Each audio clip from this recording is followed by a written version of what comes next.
Maayong gabi kaniyong tanan mga kaigsuonan, and then anihaw na sab kita karon sa tuang sinimana ato ang gitawag og pamalandong sa ebanghelyo sa Domingo. And then ang ato ang pamalandungan mao ang ikakawaag lima, no? Nga ikakawaag lima nga Domingo sulod sa tuig nga atong pagkakutluon gikan sa Ebanghelyo ni San Lucas, Kapitulo 16, versikulo 1 ngadto sa 13. Ang Ginoo manaag kaninyo. Pagbasa gikan sa Santos nga Ebanghelyo sumala ni San Lucas. Simayaw nikaw o Ginoo. Si Jesus miingon ngadto sa iyang mga tinun-an. Dihay usa ka dato nga may piniyalan ug gisuginlan siya nga giusik-usikan lamang sa iyang piniyalan ang iyahang salapi.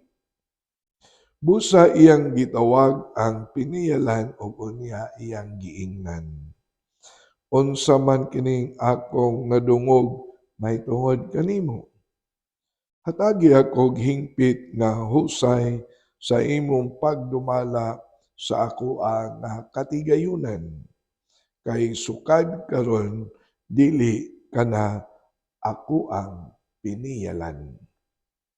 Busa nagkanayon sa iyang kaugalingon ang piniyalan. Papahawaon naman ako sa ako ang agalon. Unsa na may buhaton ko? Dili ako mahimo sa pagpangalot og kanal, maulaw usab ako sa pagpakilimos. Kini ang akong buhaton aron kon papahawaon na ako sa akong trabaho, may mga higala unya ako nga mopasaka kanako sa ilang balay. Busa iyang gitawag ang tanan nga utangan sa iyang agalon. Ang una, iyang gipangutana. Pila bay utang nimo sa akong agalon? Usa ka gatos kataro nga lana, mitubag ang tao.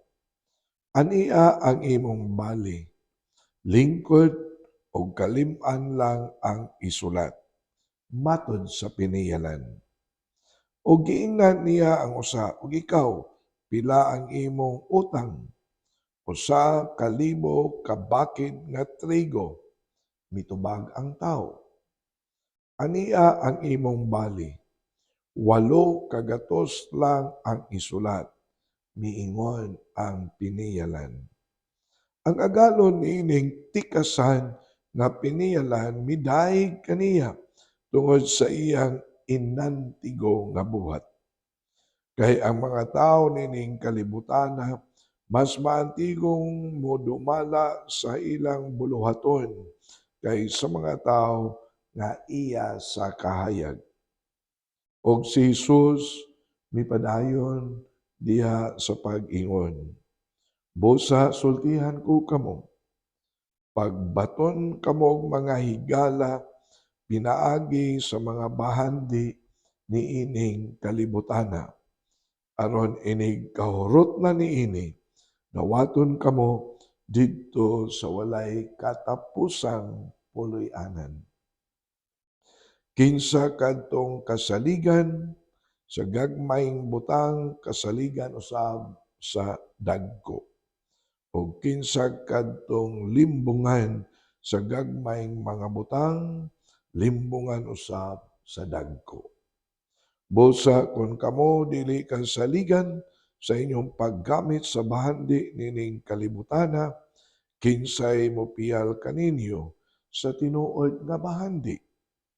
O kung dili kamo kasaligan sa mga butang sa uban, kinsay mohatag kaninyo sa inyong kaugalingon nga mga butang.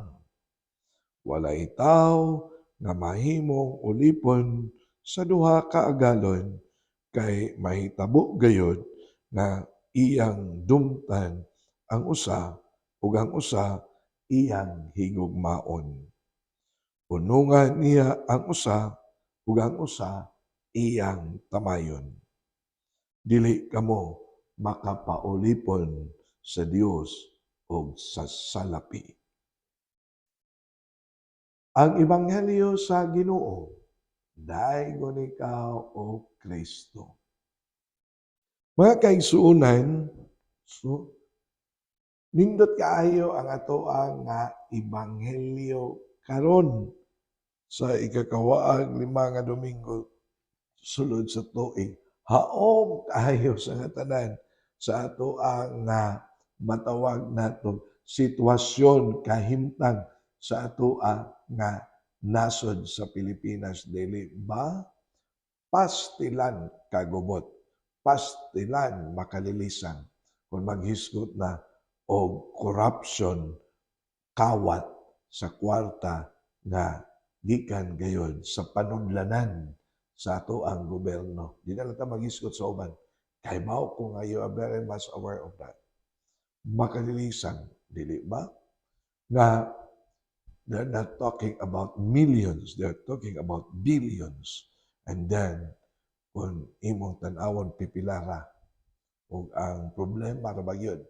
Kay mga tao nga atong gisaligan, mao'y nag-unay ra usab. Di na lang ko mag-iskot sa detalye ni Ana. I'm sure you are very much aware of that.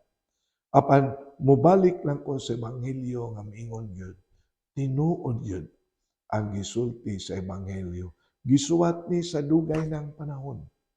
Miingon gayon si Kristo sa kadausa kanato, dili pwede nga mahimo tang ulipon sa salapi og sa Dios at the same time. Dili pwede nga duhay atong Ginoo. Dili gyud pwede nga atoa nga matawag nato pulihan ang pagkaginoo sa Dios diha sa salapi. Dili pwede. Tingali makapangutana ta sa atuang kaugalingon, ngano man nga dili pwede.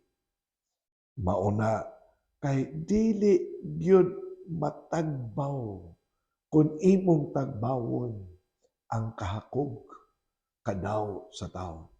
You can never satisfy the greed of man. Never. And then, mauna ang sitwasyon karon sa ato ang nasod. Nya, haom kaayo sa Ebanghelyo kay lagi tinuod gayon.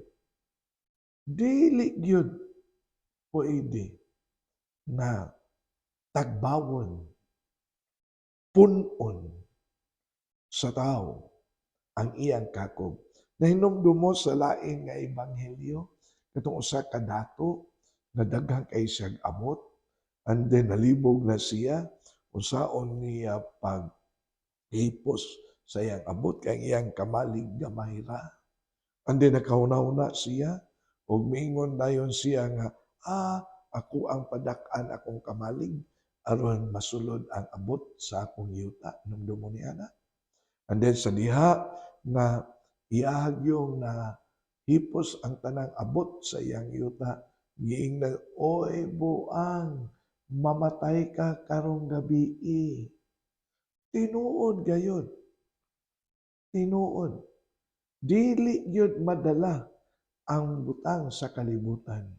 Mauna, ang atoang Ebanghelyo, makalitan sa title sa Ebanghelyo, kay gidayeg man ni Kristo ang usa ka piniyalan nga tikasan. Pero kung atong tan-awon, gamay lang nga background. Nga kining piniyalan nga tikasan, sa iyahang pagkapinayalan, nasa imurabag absolute authority na mugamit sa kwarta, sa dato nga gipiyal niya ngadto. Mauna nga kung imong tan-awon, iyang gijak-upan ang gipahuwam niyang kwarta. Dili ba Miingon man ang ebanghelyo, "Pila bay utang nimo sa akong agalon? Usa ka gatos nga taro nga lana." Unya mingon na siya, "Lingkod og kalim-an lang ang isulat." Kalim-an lang ang isulat. Ito ba, ang katunga mo to iyang jack up, mo to pagka-tikasan. Unya, kining kalim-an, mao gito'y utang nga tinuod. That is an example. Nya sa diha nga matawag na to og gipapahawa na siya, nagkalisod na siya, and then iyahang gibalik. Iyahang matawag na to, ang gidala niya ang iyang crisis. Na problema ni siya. Ang iya kay di ra ba ko kaanti kong manghawt sa kanal, dili ra basag ko ka mauwaw sa kong magpakilimos. And then aron do na ko'y dagang higala, mao ni akong buhaton. Sa ato pa, kung atong tan-awon, ang crisis, ang problema nga iyang giatubang, iyang gidala with great honesty sa iyang kaugalingon. And then, at this time, iyang gikuha ang iyang kahakog, ang iyang silbing gipasaka, gipataas niya, gi-jack up niya, iyang gikuha, and then iyang gibilin ang tinuod gayud nga utang sa iyang agalon. So, kung one of the reflections, tingali, mao sa ni usa ka butang nga nganong gidayeg siya, kay ang iyang crisis, he deals it with true honesty. Dili ba? So, iyang gikuha ang iyahang pagkahakog. Iyang gikuha ang iyaha nga pagkatikasan. 50 lang ang ibutang sa imong bali. Iyang gikuha. Mao ni nga ato ang ebanghelyo mutudlo sa nato sa moingon nga ang pagkamatinud-anon can create daghang higala, can create friendship sa atong isig katawo o ngadto sa Dios ang pagkamatinud-anon. So, bali, ang tikasan sa diha nga nagkalisod siya, he was trying to live a life of being honest. And then, ug matod pa niya, aron na ay mupasaka nako. Sa ato pa, friendship, relationship, harmony, and relationships. Mao ni nga ang pagkamatinud-anon mao'y usa ka butang nga mao'y iya nga nakita as the best solution sa iyang problema. Dili ba mga kaigsuonan? Ang pagkamatinud-anon mao'y the answer to his problem. And then, ang ebanghelyo mingon, gidayeg siya sa iya nga matawag nato agalon. Dili tungod sa iyang pagkatikasan, apan tungod sa iyang pagkainantigo nga gibuhat nga pagpuyo sa kinabuhi sa pagkamatinud-anon. Mao ni nga nindot sad ang ato ang ebanghelyo. Mabitaw na karon, if we talk about justice, give what is due. Unsa may clamor karon sa sitwasyon sa ato nga nasod, labi na niining corruption. What is the clamor? Gawas nga mingon, ipapriso. Gawas niya na. Ipauli ang unsa nga ilang gikawat sa gobyerno. That is justice. So, mausab ang atoang ebanghelyo. Nanawagan usab og hustisya. Sa ato pa, kung gusto ta nga mahimo nga matawag nato og magmalipayon ang Dios kanato. Honesty and justice moingon. We have to be honest in our relationships.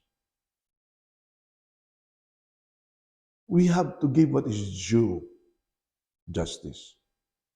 Nga, in the context of corruption, iuli, lisod pod, mga igpasaylo, lisod pod, nga tinuod na nangawat mi, pero dili iuli. Lisod sad. Ma-question ang imong pagkamatinud-anon.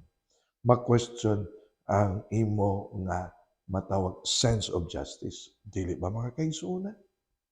Mao ni nga ang atoa nga ebanghelyo nato karon mingon. Make sure nga sa imong dumala, we are all steward in the principle of stewardship. Sa imong pagdumala sa mga butang sa kalibutan, have an eye to the eternal light. Sa kung bote pasabot niya na. Have an eye. Kana kung muingon ka, makapalangit ba kahangin ako o dili? Malipay ba ang Dios sa akong gibuhat o dili?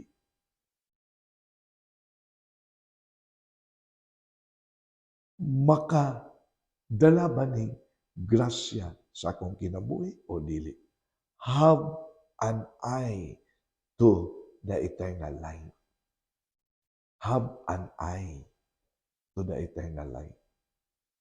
And then, mausab ni ang nindot sad kaayo nga kanang madala pod sa tuang tagsa-tagsa kakaugalingon. Mauna na ang atoang ebanghelyo mingon kon kanang you just always put that in our value system na kinahanglan ang mga butang sa kalibutan makatabang diha usab sa pagpuyo sa butang ngadto sa gingharian sa Dios nga mao ang langit.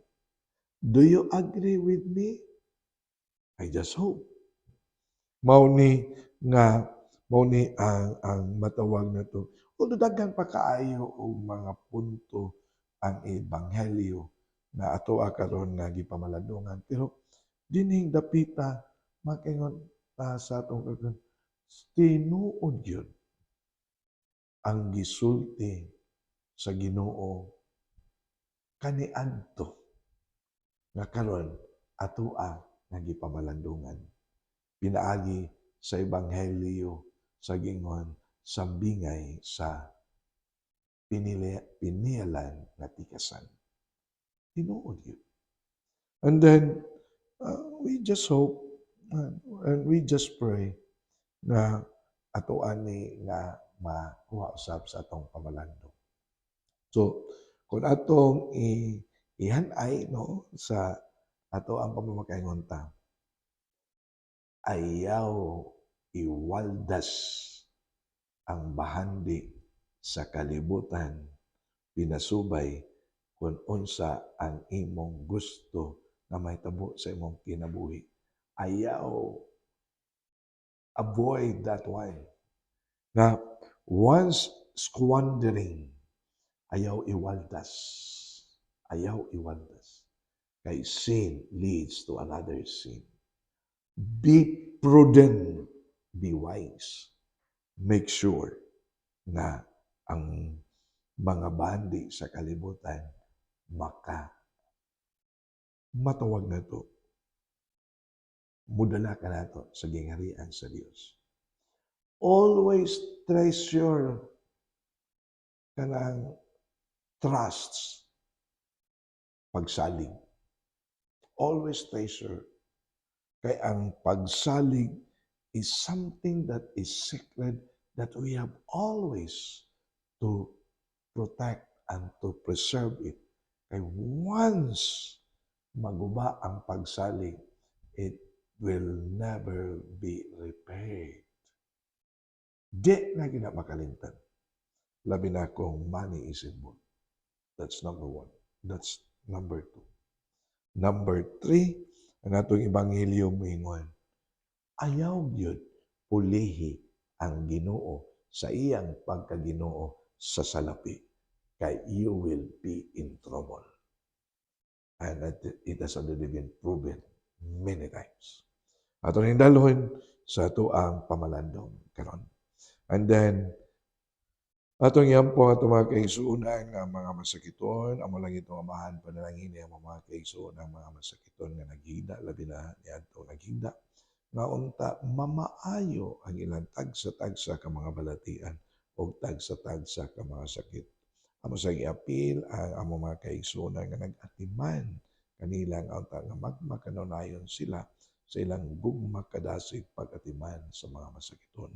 Kining tanan among gipangayo pinaagi ni Kristo among Ginoo. Amen. So mga kaigsuonan, ani lang sa kukutob na magkita na sad ta sa sunod nga Sabado alas 6 sa gabi sa atong FB account Archdiocese of Cebu Catechetical Ministry. Kini si Father Joseph Intig ang kanunay nga naguban kaninyo niining pamalandong sa Ebanghelyo sa Domingo. Ang Diyos manalangin kaning tanan sa kanunan.